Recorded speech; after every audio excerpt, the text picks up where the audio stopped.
Deux guerres se déroulent actuellement en Europe. La visible et terrible en Ukraine. Il y a déjà des milliers de morts et de blessés. Des villes détruites. Déjà plus d'1 million de réfugiés. Des familles séparées. Une économie ruinée et même le risque d'un plus grand désastre. Car le combat se déroule autour des centrales nucléaires du pays.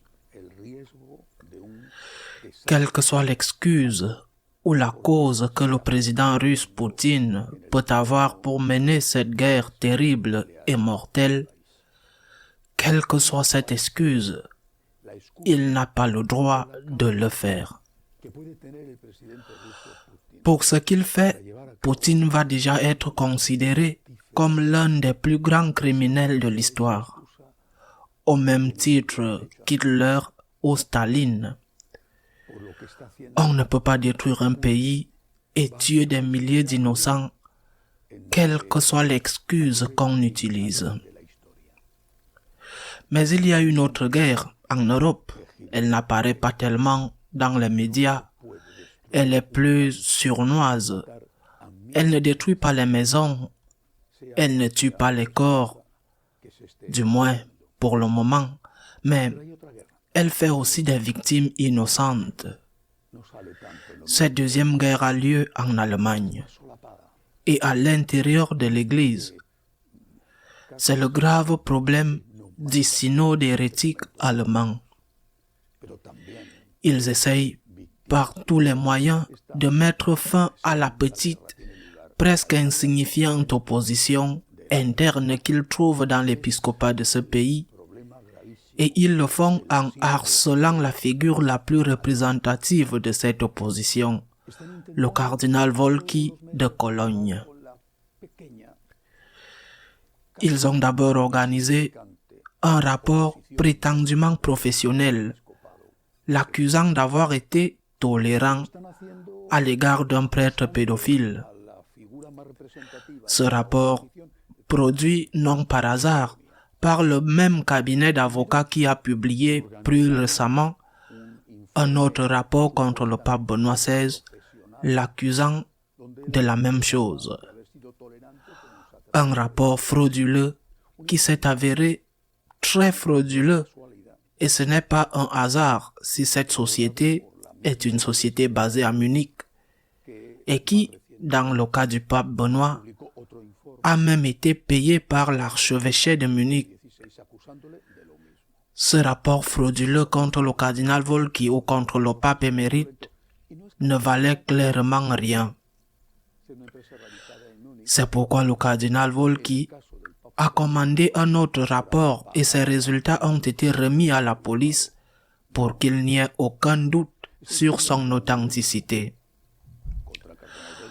Le cardinal Volki, qui est totalement innocent et dont l'innocence a été clairement établie dans le rapport, a été puni d'une peine allant jusqu'à 6 mois hors de son diocèse, laissant le gouvernement aux mains de l'évêque auxiliaire, tandis que celui qui était effectivement impliqué dans la protection d'un prêtre pédophile, à l'époque vicaire général du diocèse de Cologne et aujourd'hui évêque de Hambourg, qui, au vu de ce qui a été découvert, a mis son poste à la disposition du pape.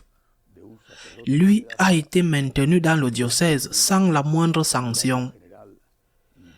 Il faut dire que l'évêque de Hambourg est l'un des partisans les plus durs de la ligne synodale allemande, tandis que le cardinal Volki, lui, fait partie de la petite opposition au sein de l'épiscopat allemand. Et ils ne se sont pas contentés que de cela.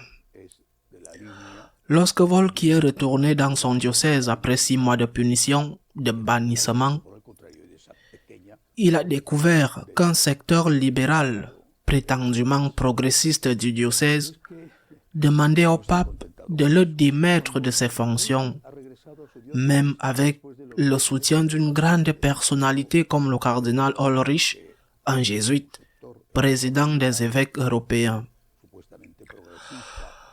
Au cours de cette semaine, plusieurs évêques se sont rendus à Rome pour parler au pape et demander la révocation de Volki.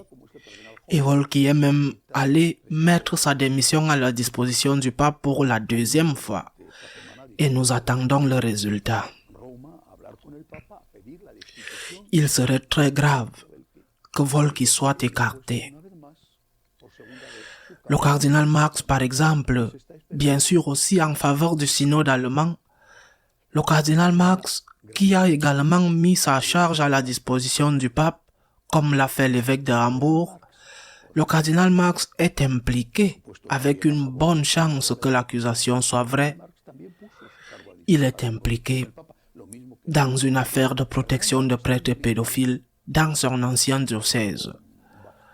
Avant de se rendre à Munich, le diocèse de Trèves, cet ancien diocèse, dans lequel se trouve également le président des évêques allemands, Batzing. En outre, Marx est également impliqué dans ce qui s'est passé dans son propre diocèse de Munich. Alors qu'il en avait la charge, il a mis son poste à la disposition du pape. Le pape a rejeté cette démission. Il a gardé son poste sans la moindre sanction. Volki, qui est innocent, a été renvoyé 6 mois. Maintenant, il doit démissionner pour la deuxième fois. Ce serait extrêmement grave si cette démission était acceptée. Ce serait non seulement condamner un innocent et porter préjudice à l'Église allemande, à l'Église en Allemagne, parce que cela permet à la voie synodale allemande, cette voie synodale hérétique, de se débarrasser d'un de ses principaux opposants.